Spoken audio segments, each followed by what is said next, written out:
The late Matthew Perry was lying about his sobriety, according to 3 inside sources quoted in a new report from Us Weekly, and those sources also say that's not all the beloved Friends star was hiding from the public. Perry was found unconscious in his hot tub at his Pacific Palisades, California home in late October 2023. According to the autopsy report, the official cause of death was the acute effects of ketamine.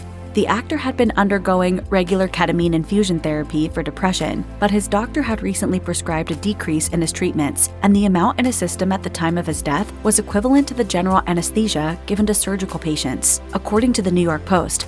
Although Perry had long been open about his history of substance use, he reportedly spent much of his later years sober, channeling his resources into helping others dealing with addiction. In 2022, Perry made it explicitly clear that he wanted his advocacy to supersede the impact of his TV career. The best thing about me, bar none, is if somebody comes up to me and says, "I can't stop drinking, can you help me?" I can say yes. Unfortunately, a shocking new report by Us Weekly has challenged Perry's claims that he'd achieved sobriety.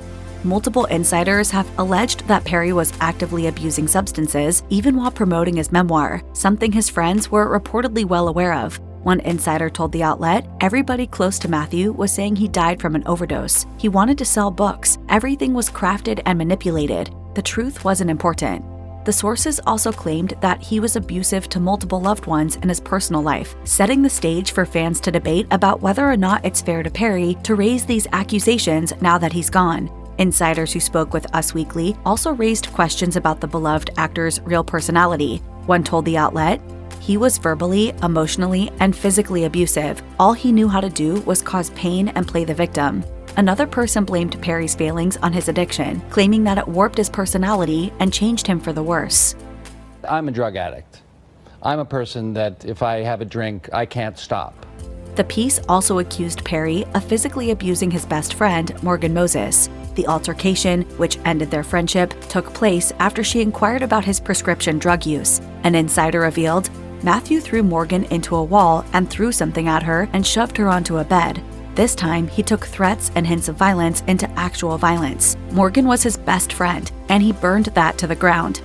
Perry was also reportedly sued by an unnamed romantic partner who claimed that he emotionally and psychologically abused her and introduced her to oxycodone and painkillers. Although the identity of this woman is unknown, the Daily Mail reported that Perry also allegedly got physical with his ex-girlfriend, talent manager and producer Molly Hurwitz. In 2021, Perry reportedly became angry after Hurwitz initiated a breakup upon finding out he'd been buying gifts for another woman. A source told the tabloid, "He threw a coffee table at her and told her that she was crazy. He hated that she dumped him, and he had terrible abandonment issues." These new allegations have kickstarted an uncomfortable debate about whether these skeletons would have been better left in the closet. One fan posted on X, "Why slander this man now, especially when he's not even around to defend himself?"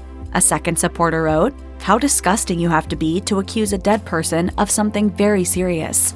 Another commented, "I don't care if Matthew Perry was lying about his sobriety to sell books. I don't care if his addiction caused him to become abusive and manipulative. At the end of the day, a family is missing their son and big brother. Let us remember him at his best, not at his worst."